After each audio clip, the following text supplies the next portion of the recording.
વિદ્યાર્થીઓ જય સ્વામિનારાયણ.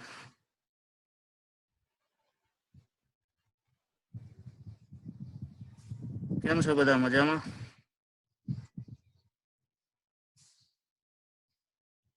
આગળના મુદ્દાની વાત કરીએ. કેપેસિટરના શ્રેણીને સમાંતર જોડાણની વાત ચાલે છે.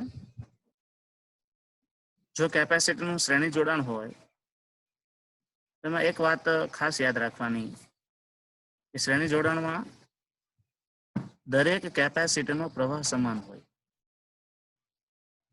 અને વોલ્ટેજ જુદા જુદા હોય અને એના આધારે જ્યારે કેપેસિટરનું કોઈ નેટવર્ક છે એને તમે બેટરી જોડો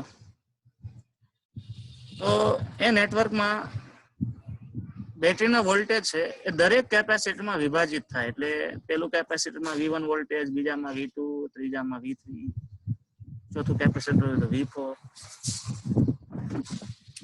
દરેક કેપેસિટરના જે વોલ્ટેજ છે એ બેટરીના કુલ વોલ્ટેજ જેટલા હોય અને એના આધારે આપણે આખી ગણતરી લઈ જઈએ અને એ ગણતરી ઉપરથી આપણે સૂત્ર મળે અને સૂત્રનું છેલ્લું તારણ એવું મળ્યું કે કેપેસિટરના શ્રેણી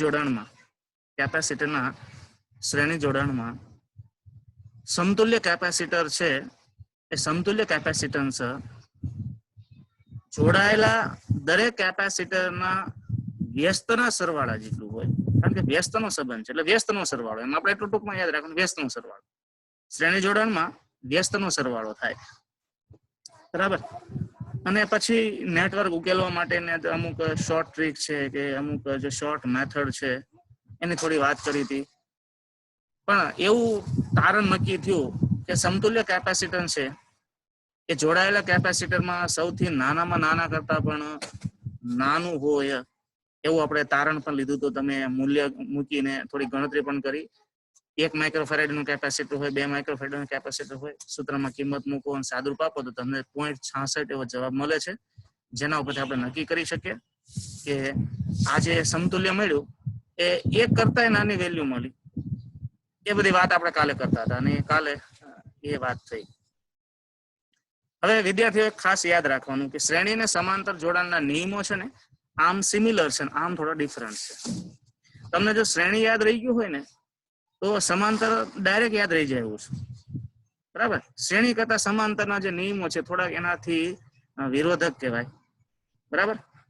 તો આપણે એક વાત યાદ કરો કે હવે પછીનો મુદ્દો છે સમાંતર જોડાણનો. તો શ્રેણી જોડાણનો જે પ્રશ્ન કર્યો હતો એ જ ક્રમ પ્રમાણે આપણે સમાંતરના એક પછી એક મુદ્દાઓને સમજતા જઈએ. તો બધા વિદ્યાર્થીઓ ખાસ પ્રશ્ન લખશે અને આજે ખાસ કરીને રફ બુક તમારી સાથે રાખજો. એટલા માટે કે હવે નેટવર્કના જે બધા પ્રશ્નો છે ગાણિતિક પ્રશ્નો છે. ગાણિતિક પ્રશ્નોમાં હું અહીંથી જેમ કહું એમ તમે સ્ટેપ મૂકતા જાઓ તો તમે જવાબ સુધી પહોંચે. કારણ કે બધા સૂત્રો આવે છે. થોડુંક આમ સમજવા કરતા થોડુંક તમારે પેપર વર્ક થાય સાથે સાથે, એ પણ વધારે અગત્યનું છે આ ટોપિકમાં હવે પછીના જે છે એમાં, બરાબર. તો ચલો લખો જોઈએ. તમે પ્રશ્ન લખો. કેપેસિટર નું સમાંતર જોડાણ માટે નું સૂત્ર તારવો. કેપેસિટરમાં સમાંતર જોડાણ માટે સમતુલ્ય નું સૂત્ર તારવો.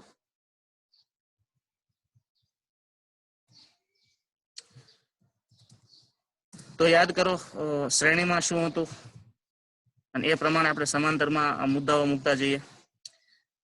થોડું યાદ કરો તો શ્રેણી જોડાણ કોને કહેવાય? કોઈ વિદ્યાર્થી સમજાવશે મને શ્રેણી જોડાણ? આપણે શ્રેણી જોડાણની વ્યાખ્યા શું આપી હતી કાલે?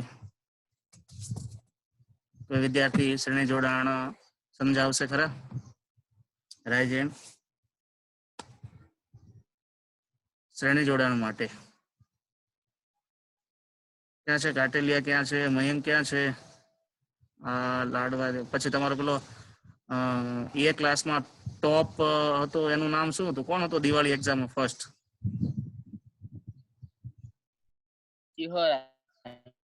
દિહોરા. નામ આખું? સાગર. દિહોરા સાગર અને જવાબ આપવાનો છે. આમાં દિહોરા તો સાગર. દિહોરા સાગર ને? Hello sir. હા સર, ઓલો પ્રશ્ન ફરીથી લખાવો ને, અવાજ કપાય છે તો સંભળાવાનો.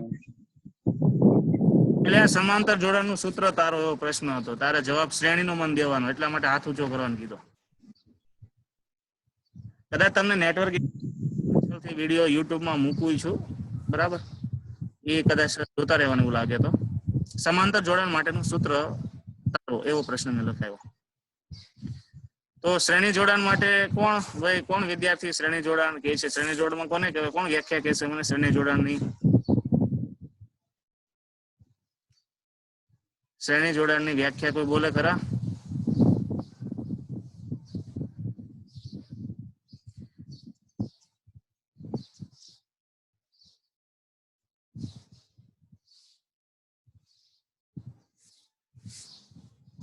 અટેલિયા ભાઈ શું કહો છો? હા, વસાણી જેનીશભાઈ કહે છે. હાલો બોલો.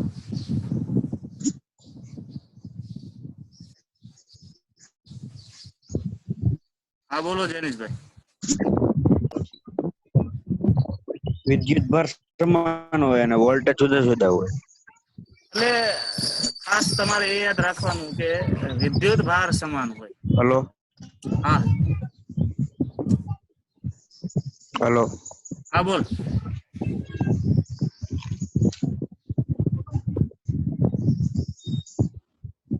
વિદ્યુત ભાર સમાન અને વોલ્ટેજ જુદા.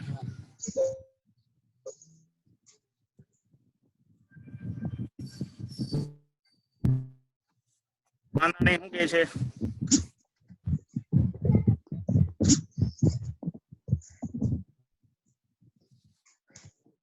વાંધો નહીં વિદ્યાર્થીઓ.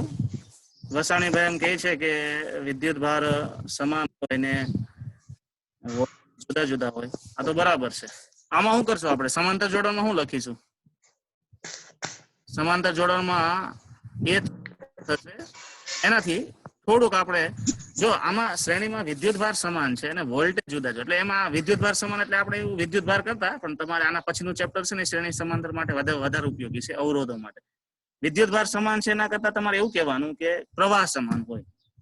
પ્રવાહ સમાન હોય ને વોલ્ટેજ જુદા જુદા હોય, એને આપણે શ્રેણી જોડાણ કહીએ. તો સમાંતર જોડાણમાં શું થશે? તો સમાંતર જોડાણમાં એ રીતે થશે.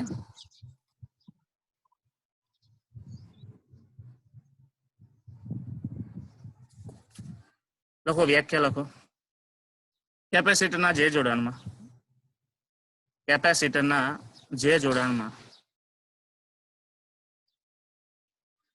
દરેક કેપેસિટરનો વોલ્ટેજ સમાન હોય.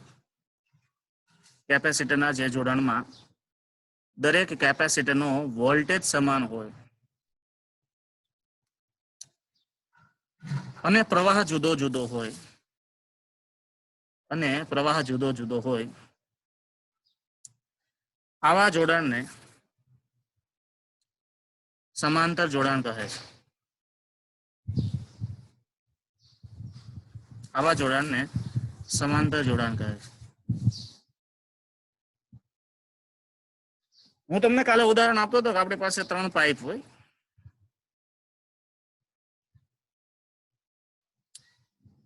આ 3 પાઇપ છે. કાનાણી તારો હેન્ડ રાઈઝ છે, લોઅર કરી દે પ્રશ્ન ન હોય તો. આ 3 પાઇપ છે. એક 1ની પાઇપ છે, એક 2ની પાઇપ છે, એક 3ની પાઇપ છે. એમ 3 પાઇપ છે. 3 પાઇપને તમે મોટરના સાથે એક સાથે આમ જોડી દો. મોટર સાથે આમ જોડી દો. અહીં જોઈન આપો એટલે શું થાય? 3 પાઇપમાં મોટરનું દબાણ એક સરખું જ જાય. પણ જે જાડી પાઇપ છે ને એમાંથી પાણી વધારે નીકળશે, કારણ કે એનો પ્રવાહની ક્ષમતા વધી ગઈ, વ્યાસ મોટો છે.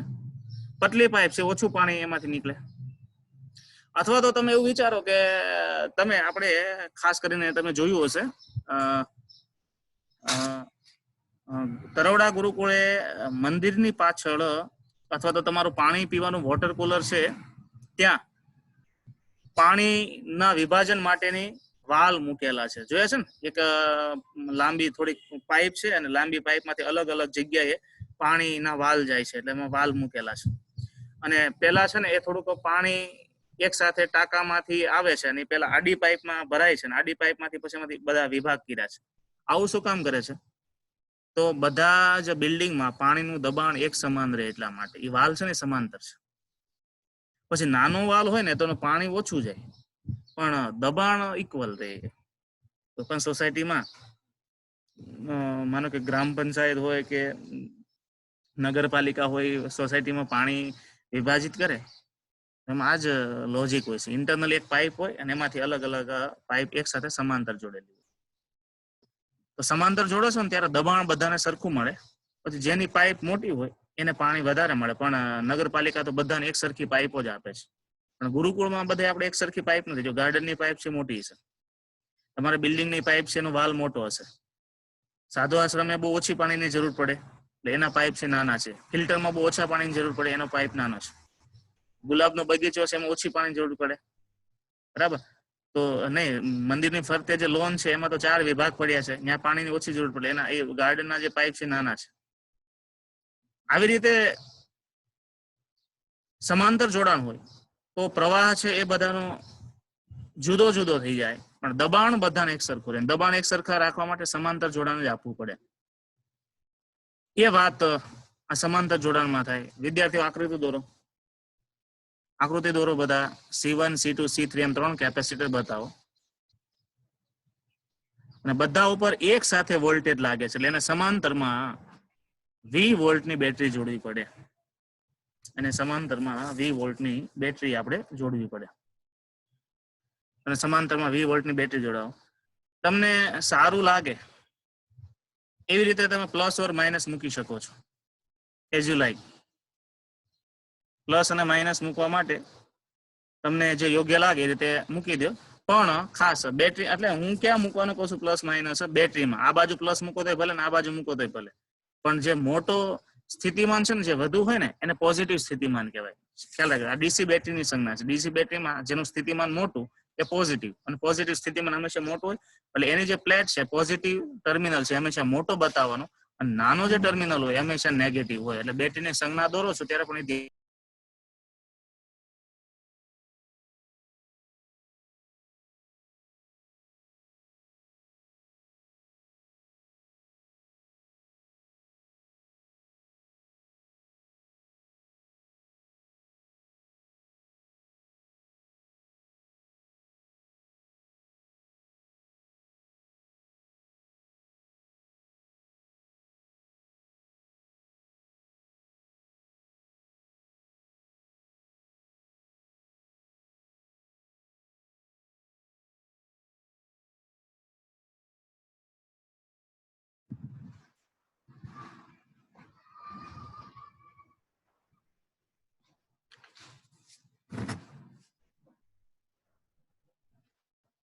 હલો.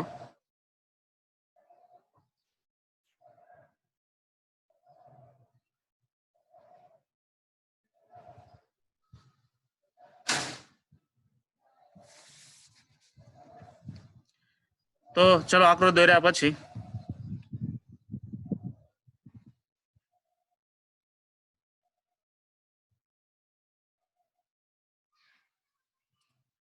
જો તો Q1 Q2 Q3 Q4. ચલો દરેક બ્રાન્ચનો અલગ અલગ પ્રવાહ બતાવો. આપણે વ્યાખ્યા હું લખી કે કેપેસિટરનું એવું જોડાણ કે જેમાં વોલ્ટેજ સમાન હોય અને પ્રવાહ જુદો જુદો હોય. હાલો, પેલી બ્રાન્ચનો I1 પ્રવાહ કયો, બીજી બ્રાન્ચનો I2 પ્રવાહ. બધા પોતપોતાના કેમેરા ઓન રાખશે અને મને આકૃતિ દોરીને બતાવશે. ત્રીજી બ્રાન્ચનો પ્રવાહ છે એને I3 કહો. એમ દરેક બ્રાન્ચના પ્રવાહ મને બતાવવાના છે. અને બધી બ્રાન્ચમાં જે પ્રવાહ મળ્યો એ પ્રવાહ કુલ ક્યાંથી નીકળ્યો હતો? બેટરીમાંથી. એટલે બેટરીનો કુલ પ્રવાહ I કહી દો. જો ખાસ બતાવજો, બેટરીનો કુલ પ્રવાહ I છે. એમાંથી પહેલી બ્રાન્ચમાં પ્રવાહ ગયો, બીજી બ્રાન્ચમાં ગયો, ત્રીજી બ્રાન્ચમાં ગયો. પ્રવાહના 3 વિભાગ પડ્યા. પણ દરેક કેપેસિટરને વોલ્ટેજ તો એક જ બેટરી સાથે ડાયરેક્ટ જોડેલું છે. તો દરેકને વોલ્ટેજ એક સમાન મળે, પણ દરેકનો પ્રવાહ જુદો જુદો થાય. પ્રવાહ જુદો જુદો હોય એટલે વિદ્યુત ભાર જુદો જુદો હોય. એટલે Q1 Q2 અને Q3 એમ બતાવો. તો કાલની વાતમાં આપણે વોલ્ટેજ જુદા જુદા કર્યા હતા અને પ્રવાહને એક સમાન રાખ્યો હતો. આજની જે વાત છે એમાં તમારે વોલ્ટેજ એક સમાન રાખવાના છે અને પ્રવાહ જુદો જુદો રાખવાનો છે. બીજી રીતે આપણે જોવા જઈએ તો ખાસ આકૃતિમાં અહીંયા પ્લસ બતાવી દો, અહીંયા પ્લસ, અહીંયા માઇનસ, અહીંયા પ્લસ, અહીંયા માઇનસ, અહીંયા પ્લસ, અહીંયા માઇનસ. દરેકમાં જો ધારો કે તમે C1 કેપેસિટર છે, એ C1 કેપેસિટરની સાથે બેટરીનું તમે જોડાણ જુઓ તો C1 કેપેસિટર, ખાસ ધ્યાન આપજો આકૃતિમાં, C1 કેપેસિટર સાથે બેટરીનું તમે જોડાણ જોવા જાવ તો બેટરીનો પોઝિટિવ ટર્મિનલ છે સીધો C1 સાથે એમ જોડાઈ જાય. એ રીતે C2 નો આ પોઝિટિવ ટર્મિનલ છે સીધો બેટરી સાથે જોડાણો. C3 નો આ પોઝિટિવ ટર્મિનલ છે સીધો બેટરી સાથે જોડાણો એમ કહેવાય. વચ્ચે એક ઘટક નથી આવતો. આ પ્લેટમાંથી સીધો તાર અને તારમાંથી બેટરીનો પોઝિટિવ. એટલે આ કેપેસિટરની ત્રણે ત્રણ સાઈડ, ડાબી બાજુની પ્લેટ છે બધાની પ્લસ પ્લસ બનશે અને જે જમણી બાજુની પ્લેટ છે એ બધી કેવી બનશે? Minus minus. એટલે C1 છે માઇનસ બનશે, C2 માઇનસ બનશે, C3 માઇનસ બનશે. એટલે એ બાજુ માઇનસ માઇનસ બતાવજો. એટલે આના બધી વ્યાખ્યા શું બની કે કેપેસિટરનું એવું જોડાણ કે જેમાં એક કેપેસિટરની પ્લસ પ્લેટ સાથે બીજાની પ્લસ આવતી હોય. આપણે કાલે વ્યાખ્યામાં એવું કહેતા એકની પ્લસ સાથે બીજાની માઇનસ.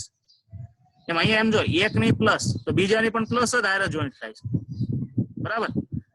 પેલાની માઇનસ તો બીજાની પણ માઇનસ સાથે જોઈન્ટ થાય છે. અને કાલની આકૃતિમાં શું થતું હતું? એકની પ્લસ હતી ને બીજાની માઇનસ હતી. જો કાલની આકૃતિમાં હતો તમારો પેલા કેપેસિટરની માઇનસ પ્લેટ છે તો બીજાની કોની સાથે જોડાય? પ્લસ સાથે જોડાય છે.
તો આપેલ પરિપથમાં દરેક કેપેસિટરનો વોલ્ટેજ સમાન V જેટલો છે. દરેક કેપેસિટરનો વિદ્યુતભાર અનુક્રમે Q1, Q2, Q3 up to Qn છે. હવે અહીંયા જો વોલ્ટેજ સમાન છે અને વિદ્યુતભાર છે કેવો છે? જુદું જુદું. મેં તમને કાલે પણ કીધું હતું જે જુદું જુદું એને સરવાળો કરવાનો. પણ આ દરેક કેપેસિટરનો વિદ્યુતભાર આવ્યો ક્યાંથી? તો બેટરીમાંથી જ ગયો હોય, કારણ કે બેટરીમાંથી વિદ્યુતભાર વહન થઈ અને કેપેસિટરમાં ગયો હોય એવું આપણે ગણી શકીએ. તો વિદ્યુતભાર છે બેટરીમાંથી એ વહન પામીને ત્યાં ગયો છે, બરાબર? તો એ પ્રમાણે કુલ વિદ્યુતભાર Q બરાબર શું થશે? Q1 plus Q2 plus Q3. એટલે કે પરિપથમાં કુલ વિદ્યુતભાર દરેકના સરવાળા જેટલો હોય. ચાલો લખો પેલું સૂત્ર લખો. Q બરાબર લખો જોઈએ. Q બરાબર Q1 plus Q2 plus Q3 plus up to Qn. લખતા જજો ને ખબર નહીં પડે. હાલો Q1 બરાબર શું થાય? કેપેસિટરનું સૂત્ર શું છે? Q1 બરાબર C1 V1 છે, કારણ કે C બરાબર Q બાય V. તો Q બરાબર C1 V1 થશે. Q2 બરાબર C2 V2 મૂકતા જાવ સાથે, plus plus up to Cn Vn, plus plus up to Cn Vn.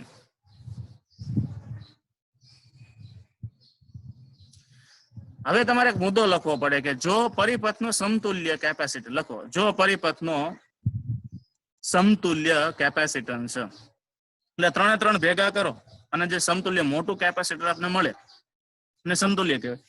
જો ત્રણે ત્રણ એટલે કે જો પરિપથનું સમતુલ્ય કેપેસિટન્સ Cp હોય, જો પરિપથનું સમતુલ્ય કેપેસિટન્સ Cp હોય તો કેપિટલ Q બરાબર CPV લેતા કુલ વોલ્ટેજ કેટલો? V. કુલ કેપેસિટર કેટલું? આખાનું સમતુલ્ય Cp. તો કુલ વિદ્યુતભાર કેટલો હોય? વોલ્ટેજ ગુણ્યા કેપેસિટર જેટલો, બરાબર. તો કેપિટલ ક્યુ બરાબર સીપી એને ગુણ્યા વી લ્યો. હવે આ સમાંતર જોડાણ છે. સમાંતર જોડાણમાં વોલ્ટેજ બધાના કેવા હોય? સમાન હોય. કાલે આપણે વિદ્યુતભાર સમાન લીધું હતું, વોલ્ટેજ બધાનો સમાન હોય એટલે V1 is equal to V2 is equal to V3 બરાબર V ધારી લ્યો. તો ઉપરના સમીકરણમાંથી V1 V2 V3 બરાબર V ધારી લ્યો. બધામાંથી V સામાન્ય નીકળી જાય અને Q ની જગ્યાએ તમે CPV મૂકી શકો. તો CPV is equal to V common C1 plus C2 plus C3 આ રીતે મળ્યું. હવે V ને V ના છેદ ઉડાડો. ચલો શું થાય? V ને V ના છેદ ઉડાડો એટલે આપણે CP મળ્યો. CP P શબ્દ મૂકે છે પેરેલલ માટે. સમાંતર ને ઇંગ્લિશમાં શું કહેવાય? પેરેલલ. અને પેરેલલ માટે શબ્દ વપરાય છે સફિક્સમાં CP. તો લખાશે CP is equal to C1 plus C2 plus C3 up to CN. આ સૂત્ર IMP ખાસ યાદ રાખજો. તો આ સમીકરણ ઉપરથી તારણ શું મળ્યું? સમીકરણ ઉપરથી તારણ એવું મળે કે શ્રેણી જોડાણમાં વ્યસ્તનો સરવાળો થાય અને સમાંતર જોડાણમાં ડાયરેક્ટ સરવાળો થાય. અવરોધ માટે ઊંધું હતું. અવરોધમાં શ્રેણીમાં હોય ને તો ડાયરેક્ટ સરવાળો થાય, 10માં સૂત્ર આવતું. અને સમાંતરમાં 1/R1 પ્લસ 1/R2 એવું સમાંતરમાં સૂત્ર આવતું. અહીંયા થોડું યાદ રાખવાનું, શ્રેણી માટે વ્યસ્તનો સરવાળો અને સમાંતર માટે ડાયરેક્ટ સરવાળો. બરાબર. તો આ આપણો જે પ્રશ્ન હતો સમતુલ્ય માટે એનું સૂત્ર છે.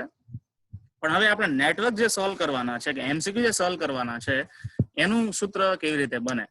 તો પેલું તો માનો કે એક સમાન મૂલ્યના n જેટલા કેપેસિટર હોય. માનો કે n જેટલા કેપેસિટર છે ને બધા જ કેપેસિટરનું મૂલ્ય એક સમાન છે. તો ઉપરના સમીકરણમાં ચલો C plus C plus C plus C plus એવું n વખત કરો તો બધામાંથી કોમન શું નીકળી જાય? C. 1 plus 2 plus 3 plus 4 plus up to n. તો બધામાં વધે હું? n વખત 1 વધે એટલે છેલ્લે આમાંથી C કોમન કરી નાખો n વધ્યા. તો આપણે એવું લખી શકીએ કે બધા એક સમાન મૂલ્યના કેપેસિટર હોય તો CP બરાબર શું થાય? NC થાય. કાલે સૂત્ર શું હતું? CS બરાબર C બાય n હતું. ત્યાં n વડે ભાગાકાર કરવાનો હતો ને આજે n વડે ગુણાકાર કરવાનો છે. તો સમતુલ્ય કેપેસિટર મોટું મળે કે નાનું મળે? તો આના પરથી એવું કહી શકાય સમતુલ્ય કેપેસિટર મોટામાં મોટા કરતા પણ મોટું હોય. સમતુલ્ય કેપેસિટર મોટામાં મોટા કરતા પણ મોટું હોય એ મુદ્દો કઈ રીતે સમજાવજો? તો ચલો તમે કોઈ વિદ્યાર્થીઓ છે તમે લખો તો C1 બરાબર 1 માઇક્રોફેરેડ લખો તો C1 બરાબર 1 માઇક્રોફેરેડ. પછી લખો C2 બરાબર 2 માઇક્રોફેરેડ. C2 બરાબર 2 માઇક્રોફેરેડ. બરાબર. તો એનો CP ગણો જોઈએ. CP શું થશે? 1 પ્લસ 2 કેટલો થયો? 3. તો તમે બે કેપેસિટર લીધા હતા એમાંથી એક કેપેસિટરની વેલ્યુ હતી 1 માઇક્રોફેરેડ, બીજા કેપેસિટરની વેલ્યુ હતી 2 માઇક્રોફેરેડ. તેમાં મોટામાં મોટો કોણ હતો? 2 માઇક્રોફેરેડ. અને તમને જે સમતુલ્ય મળ્યો કેટલો મળ્યો? 3 મળ્યો. તો મોટામાં મોટા કરતા પણ મોટો મળ્યો. બરાબર. હવે હું તમને બીજી એક વાત કરું પ્રેક્ટિકલી કે માનો કે તમે કોઈ પ્રોજેક્ટ ડિઝાઇન કરો છો અને પ્રોજેક્ટમાં તમારે 7 માઇક્રોફેરેડ કેપેસિટરની જરૂર છે અને તમારી પાસે એક કેપેસિટર છે 5 માઇક્રોફેરેડનું છે અને બીજું કેપેસિટર છે 2 માઇક્રોફેરેડનું છે. તો 5 અને 2 એટલે 7 થઈ જાય. બરાબર. તો 5 અને 2 ને 7 કરવા માટે બંને કેપેસિટરને તમારે શ્રેણીમાં જોડવાના સમાંતર જોડી દેવાના. બરાબર. બે કેપેસિટરને તમે સમાંતર જોડી દો એટલે તરત જ એ સમતુલ્ય કેપેસિટરની વેલ્યુ છે એ 5A નો ગણાય 2A નો ગણાય અને એ વેલ્યુ કહેવાય 7 માઇક્રોફેરાડ. બરાબર. એટલે તમારે એવી કોઈ રિક્વાયરમેન્ટ હોય તો તમારે કોઈ કંપનીમાંથી સ્પેશિયલી બનાવવાની જરૂર નથી. જે સ્ટાન્ડર્ડ વેલ્યુ માર્કેટમાં મળે છે એ સ્ટાન્ડર્ડ વેલ્યુમાં શ્રેણી સમાંતર કરી અને તમારે તમારું કામ ચાલુ એટલે પૂરું કરવાનું હોય છે. એટલે જો સર્કિટમાં ઘણી એવી સર્કિટ હોય એમાં 1 નહીં 3 4 કેપેસિટર મૂકેલા હોય છે. એનું કારણ એવું છે કે ઘણી વખતે એમાં કેપેસિટરને સમાંતર પણ કરવા પડ્યા હોય, અમુક કેપેસિટરને શ્રેણીમાં પણ કરવા પડ્યા હોય. બરાબર. તો એ માટે કેપેસિટરના આ જે જોડાણ છે એ ખૂબ અગત્યના છે. તો આ શ્રેણીને સમાંતરની વાત થઈ. પછી હવે આપણે કેપેસિટરમાં કેટલી ઉર્જાનો સંગ્રહ થાય એનો છેલ્લો મુદ્દો આ ચેપ્ટરનો એ ઉપર આપણે વાત કરવાની છે. એ પહેલા શ્રેણીને સમાંતરનો તમને એમ પૂછે છે 2 માર્ક્સમાં શ્રેણી અને સમાંતર જોડાણનો તફાવત આપો. તમને એમ પૂછે કેપેસિટર માટે શ્રેણી અને સમાંતર જોડાણનો તફાવત આપો. તો ચલો આ શ્રેણી તમે ભણી ગયા છો, સમાંતરે ભણી ગયા છો. તફાવતના મુદ્દાઓ કોઈ કહે છે? પહેલો મુદ્દો શું તમે મૂકી શકો? પહેલો મુદ્દો શું કહે? કે ભાઈ શ્રેણી જોડાણમાં દરેકનો પ્રવાહ સમાન છે, બરાબર, અને સમાંતર જોડાણમાં દરેકનો પ્રવાહ જુદો જુદો છે.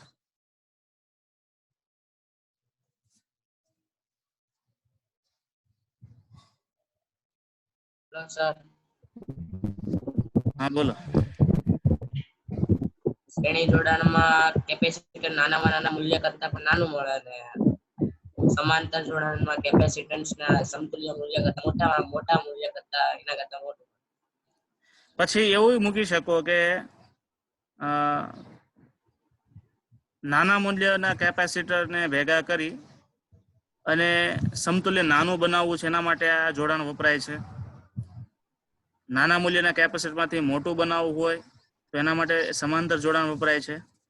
ઓકે, તો એ 2-3 મુદ્દા થયા. અને પછી તમારે એના સૂત્ર લખવાના કે ભાઈ શ્રેણી હોય તો શ્રેણી માટેનું સૂત્ર શું થાય, તો 1/CS = 1/C1 + 1/C2 + 1/C3 એમ. અને આ બાજુ એનું સૂત્ર લખવાનું. જનરલી તમારે 4 મુદ્દા લખવાનો હોય, કારણ કે 2 માર્ક્સનો પ્રશ્ન પૂછાય તો, બરાબર. આ માંથી તો એ લોકો 4 માર્ક્સનો જ પ્રશ્ન પૂછે છે, પણ કદાચ 2 માર્ક્સનો પ્રશ્ન એક્ઝામિનરે પૂછી નાખ્યો તો તમારે એ રીતે ખાસ થોડું જોઈ લેવાનું. ચલો, તો એ શ્રેણી અને સમાંતરના મુદ્દાઓ 2 એક સાથે યાદ રાખવાના, બરાબર. 2 એક સાથે યાદ રાખશો ને એટલે તમને તફાવત પણ ડાયરેક્ટ ખ્યાલ આવી જશે, કેવી રીતે તફાવતના મુદ્દા લેવાય. પછીનો મુદ્દો લખો, કેપેસિટરમાં સંગ્રહિત ઉર્જા અને ઉર્જા ઘનતા. કેપેસિટરમાં સંગ્રહિત ઉર્જા અને ઉર્જા ઘનતા. પછી આપણે એક સાથે બધા અલગ અલગ પ્રકારના દાખલા છે ને નેટવર્કના, એની વાત કરીએ. પેલા થિયરીનો મુદ્દા છે ને બધા પૂરા કરી લઈએ. કેપેસિટરમાં સંગ્રહિત ઉર્જા, બરાબર, અને ઉર્જા ઘનતા. હવે વિદ્યાર્થીઓ તમને એક વાત કરું તો આ બુકમાં આ જે મુદ્દો આપ્યો છે ને સંગ્રહિત ઉર્જાનો, એમાં જે મેથેમેટિકલ ટર્મ મૂકેલી છે ને એ બહુ વધારે પડતી અટપટી છે, અને આખી ડેલ્ટા વાળી રીત વાપરી છે. ડેલ્ટા વાળી એટલે ફેરફાર વાળી રીત, બરાબર. અને હું જે તમને મેથેમેટિક્સ કરાવું છું એ 11માના ચેપ્ટરના કાર્ય અને બળનું જે ચેપ્ટર હતું એ બળના ચેપ્ટરને આધારે હું એ ગણતરી કરાવું, એટલે તમને હેલી પડશે. રેફરન્સમાં પણ એ બળના સૂત્રો પરથી જ આખી ગણતરી કરેલી છે, કારણ કે બળ અને કાર્યના સૂત્રો તો તમે બહુ રૂટિનના સૂત્રો છે, એટલે એના ઉપરથી ગણતરી તમને હેલી પડે, બરાબર. અને ડેલ્ટા વાળી જે પદ્ધતિ છે ને વધારે અટપટી છે.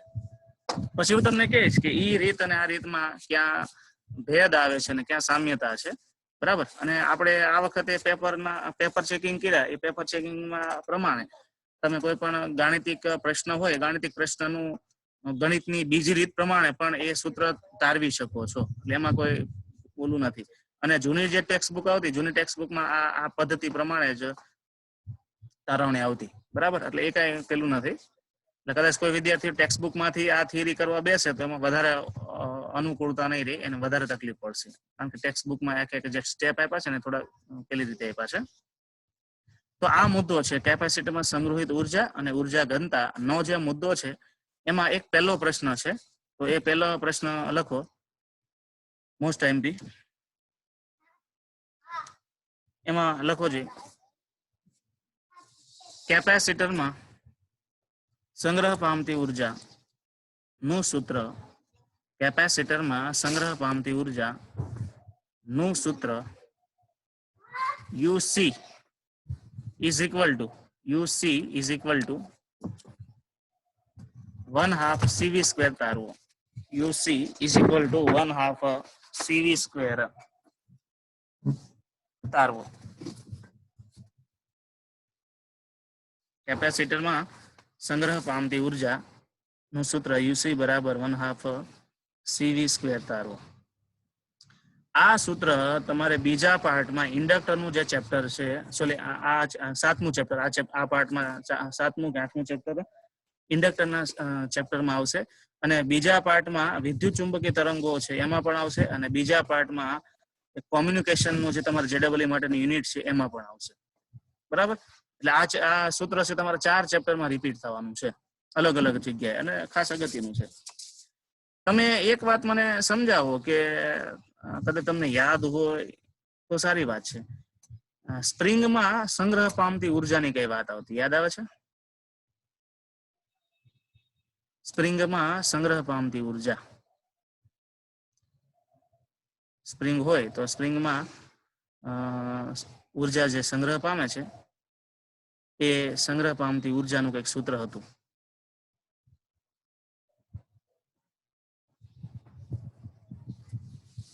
Mayankbhai right hand Mayank. ચલો દિહોરા સાગર ક્યાં છે? સાગર દિહોરા સૌથી છેલ્લે. અનમ્યુટ કરું છું. 1/2 kx square. 1/2 kx square.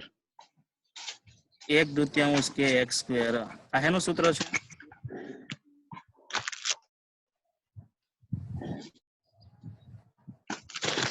Spring શું છે? માં એમાં કે શું હતો? સંગ્રહ પામતી ઉર્જા. હા, એમાં કે શું હતો? વિડીયો કે અચળાંક, બળ અચળાંક. અચળાંક. એક શું છે?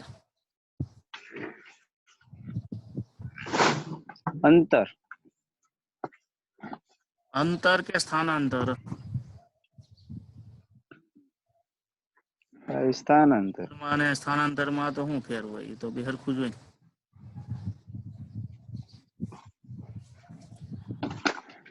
ભાઈ શું કહે છે? કાનાણીભાઈ શું કહે છે? હલો. હા બોલો. હા, તે જ સાગરે કીધું તે. તો આમાં અંતર કે સ્થાનાંતર?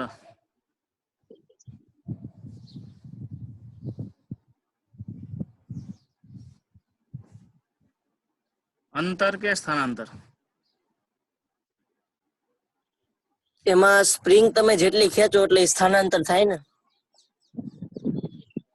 મૂળ સ્થાને જે એનો ટૂંકમાં આમ જે મૂળ સ્થાને સામાન્ય પરિસ્થિતિમાં રહેતી હોય એમાંથી તમે જેટલું ખેંચો એટલે સ્થાનાંતર થયું કહેવાય ને. કારણ કે એમાં હાલો.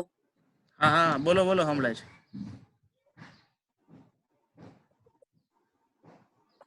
એટલે એ સ્થાનાંતર થાય. સ્થાનાંતર એવું કહેવાનું છે. આમ તો એવું કહેવાય કે લંબાઈમાં થતો વધારો. સ્પ્રિંગ અને મૂળ સ્થાનેથી તમે છેડો છે એને તમે દૂર લઈ જાઓ છો, તો દૂર લઈ જાઓ છો ત્યારે એના સ્થાનમાં ફેરફાર થયો.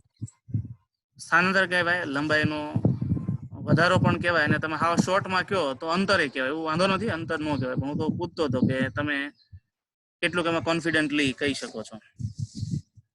તો એક સ્પ્રિંગ જેવી કોઈ રચના હોય ને એને તમે ખેંચો છો ત્યારે તમારા હાથે ખેંચાયેલી ઉર્જા છે એ એમાં સંગ્રહ પામે. તો કેપેસિટરમાં પણ એક પ્રકારનું આ વસ્તુ થાય છે. કેપેસિટરમાં ઉર્જા સંગ્રહ પામે છે. તમને થાય કેપેસિટરમાં વિદ્યુતભાર સંગ્રહ પામે, ઉર્જા ક્યાં સંગ્રહ પામે છે?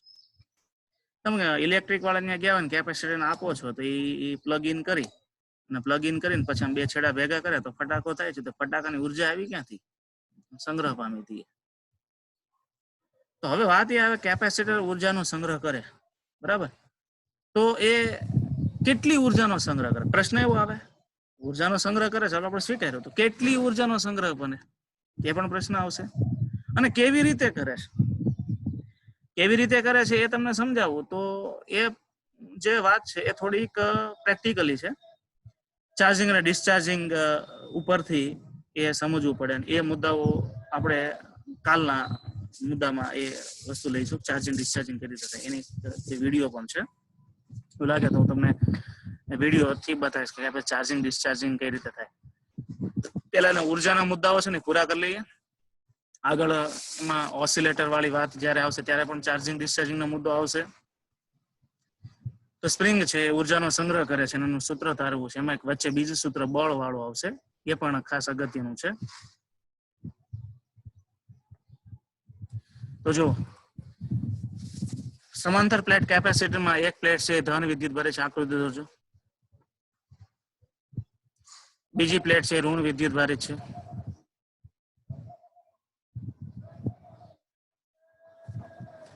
બે પ્લેટ વચ્ચેનું અંતર ડી જેટલું છે. ખાસ લખતા જજો મુદ્દાઓ. મુદ્દા લખવા વખત આકૃતિ દોરા રીતે. આકૃતિ તમને જે દેખાય છે રીતે એક ધન વિદ્યુત ભારિત પ્લેટ બતાવો, ઋણ વિદ્યુત ભારિત પ્લેટ બતાવો, બે વચ્ચેનું અંતર ડી બતાવો. પછી પૃષ્ઠ ઘનતા સિગ્મા બતાવો, ક્ષેત્રફળ એ બતાવો, વિદ્યુત ભાર ક્યુ બતાવો, ક્યુ બરાબર સિગ્મા એ. કારણ કે ઉર્જાનું સૂત્ર તારવવું છે એટલે બળ ઉપર જવું પડશે અને બળના સૂત્ર પરથી આપણે કાર્યનું સૂત્ર લઈ જાવું. કાર્યના સૂત્ર એટલે ઉર્જા, કાર્ય જ ઉર્જા. ટૂંકમાં કાર્ય ઉર્જા પ્રમેય પ્રમાણે કાર્ય છે એ જ ઉર્જા છે. તો કાર્યની આપણે વાત કરવી હોય તો પેલા બળની વાત કરવી પડે.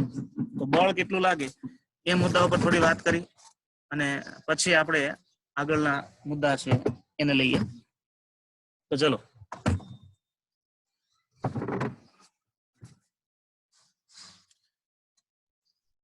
હવે આ એક પ્લેટ છે ધન વિદ્યુત ભારિત છે, આ બીજી પ્લેટ છે ઋણ વિદ્યુત ભારિત છે. એક ધન વિદ્યુત ભારિત પ્લેટ હોય અને એક બીજી ઋણ વિદ્યુત ભારિત પ્લેટ હોય તો બંને પ્લેટ વચ્ચે આકર્ષણ બળ લાગે કે ન લાગે?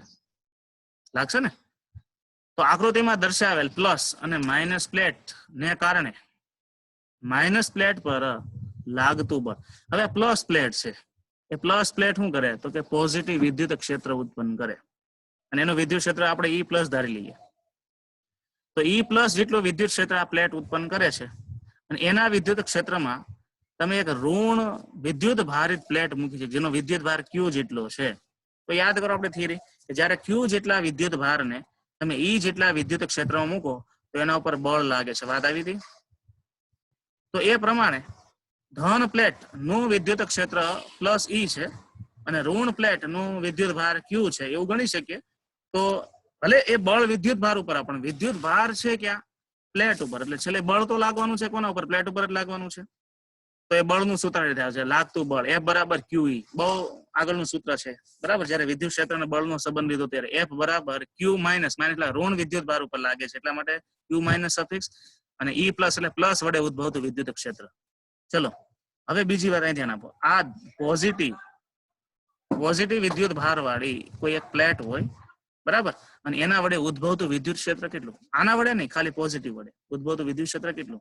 તો પોઝિટિવ વડે ઉદ્ભવતું વિદ્યુત ક્ષેત્રમાં E પ્લસ બરાબર શું છે? સિગ્માના છેદમાં 2 એપ્સિલોન 0.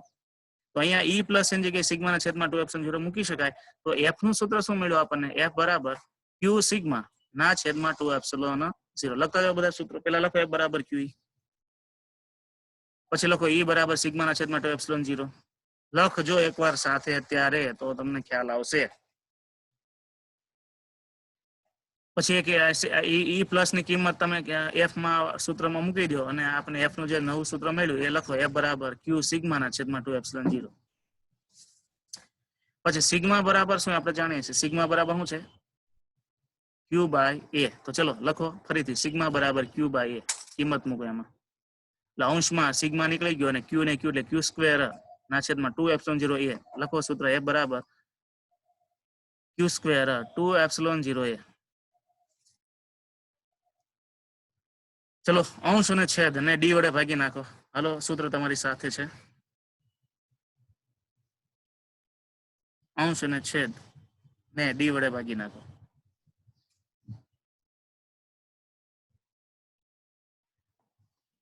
અને પાછું Q બરાબર તમે CV મૂકો. Q બરાબર CV મૂકો એટલે Q સ્ક્વેર છે એટલે C સ્ક્વેર V સ્ક્વેર થાય. સાથે સાથે બધું કરતા જજો તો ખ્યાલ આવશે. Q બરાબર CV મૂકીએ તો આ C સ્ક્વેર V સ્ક્વેર ના છેદમાં 2 એપ્સિલોન A અને D. અહીંથી ડી ડી ના તો છેદ ઉડી ગયા હતા. એક જ મિનિટ. અંશ ના છેદ ને ડી વડે ભાગેલા ડી ડી ના છેદ ઉડ્યા.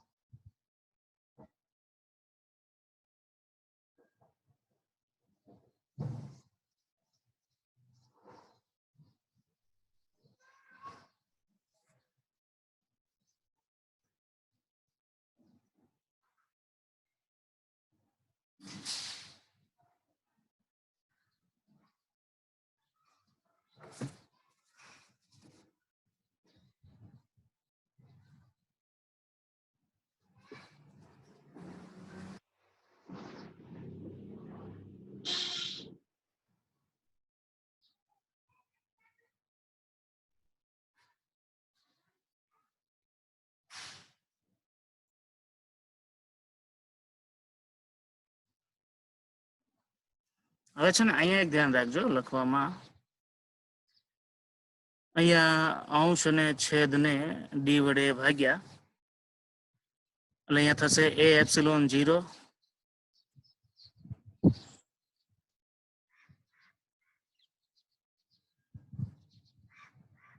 અહીંયા કંઈક વિદ્યાર્થી લખવામાં થોડીક ભૂલ કરી ગયા છે.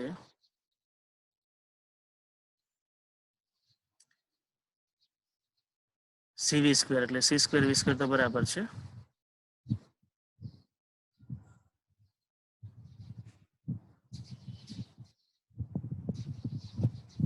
અહીંયા ગુણાકારમાં d નો આવે.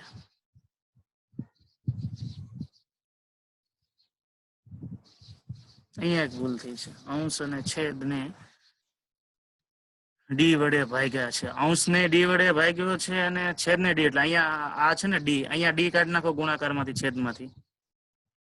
2 એપ્સિલોન 0 a ના છેદમાં d કરો. 2 એપ્સિલોન 0 a ના છેદમાં d એમ કરો.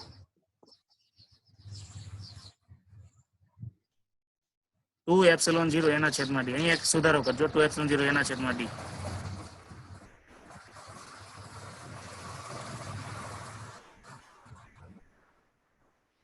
અગર 2 એપ્સિલોન 0 એના છેદમાં d એની જગ્યાએ શું લખાય? c લખાય એટલે c અહીં લખ્યું. ઉપરનો d હતો એ તો પાછો નીચે આવવાનો જ છે, બરાબર. અને આનો જે છેદમાં d હતો એની જગ્યાએ c નું સૂત્ર મુકાઈ ગયું. c અને c નું છેદ ઉડ્યા, બરાબર. તો અંશમાં શું વધ્યું? cv સ્ક્વેર અને છેદમાં શું વધ્યું? 2d. ઓકે, આખે આખું તમારે તમારી રીતે પણ કરવું. અહીંયા એક ભૂલ છે. અંશ અને છેદને d વડે ભાગવાના છે, ગુણવાના નથી. અહીંયા એને અંશમાં ગુણાકાર કર્યો અને છેદમાં, અરે અંશમાં ભાગાકાર કર્યો અને છેદમાં ગુણાકાર કર્યો, એ મિસ્ટેક થઈ. એટલે 2 વડે ભાગવાનું. અથવા કોઈ વિદ્યાર્થી એમ કરે કે અંશ અને છેદને d વડે ગુણી નાખો તો એ સાચું પડે, તો પછી છેદના અંશમાં લઈ જવા પડે. તો પછી નું સૂત્ર તમને ડાયરેક્ટ ન મળે. અહીંયા તમે d વડે ભાગી નાખો એટલે તમને તરત અંદાજ આવશે કે a એપ્સિલોન 0 ના છેદમાં d એટલે સમાંતર પ્લેટનું સૂત્ર થઈ જાય ને.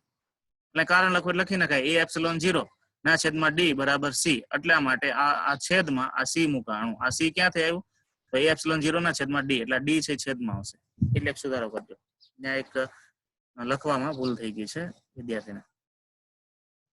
તો અંશ અને છેદ ને d વડે ભાગી અને કર્યું એટલે 1/2 cv. હજુ એ પૂરું ન થતું તો બળનું સૂત્ર થયું. બળનું સૂત્ર થયું 1/2 cv સ્ક્વેર બાય d. પણ આમ અગત્યનું છે, JEE માં એકવાર પૂછાણું હતું, બોર્ડમાં પૂછાયું હતું ગયા વખતે કે કેપેસિટરની એક પ્લેટ વડે બીજી પ્લેટ ઉપર બળ કેટલું લાગે. કેપેસિટરમાં 2 પ્લેટ સમાંતર હોય, એક પ્લેટ છે ઋણ વિદ્યુત ભાર હોય અને બીજી પ્લેટ છે ધન વિદ્યુત ભાર. એટલે સામાન્ય રીતે બંને ઉપર પરસ્પર બળ તો લાગવાનું છે. ભલે આકર્ષણ બળ લાગે તો પ્લસ માઇનસ પ્લેટને કેટલી ખેંચે, અવાહકો એટલે ખેંચાઈ ન શકે પણ બળ તો લગાડે તો કેટલી બળ લાગે. તો બળનું સૂત્ર એટલે એક સૂત્ર JEE તરીકે નોંધ તરીકે યાદ રાખવાનું છે. 1/2 cv સ્ક્વેર બાય d.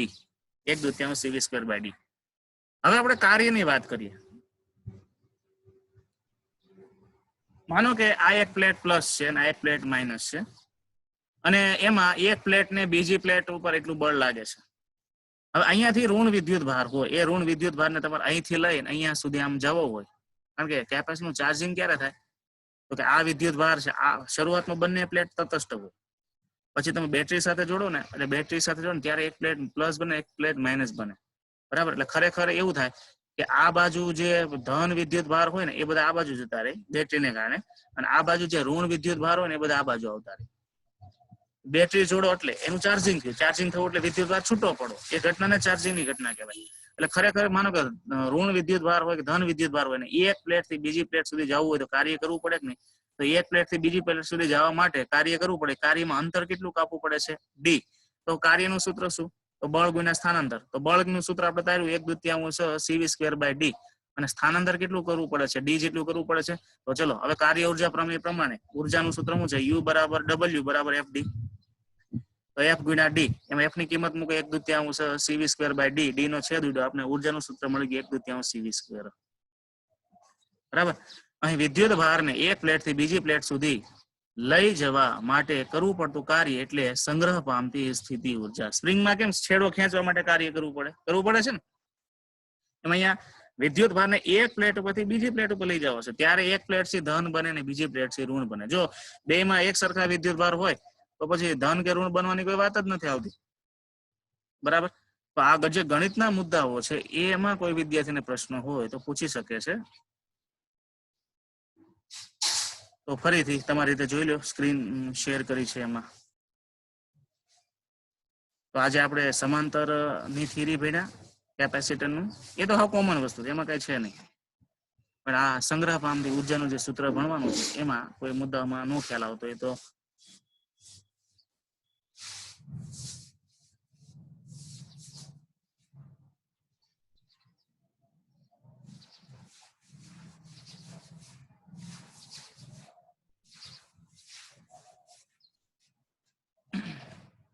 એટલે એ સિવાયનો કોઈને કઈ પ્રશ્ન પૂછવાનો હોય તો પૂછી શકે છે. દિહોરા ભાઈ તમારો વિડીયો ઓન કરો તો. સાગર દિહોરા કેમેરો ઓન કરો.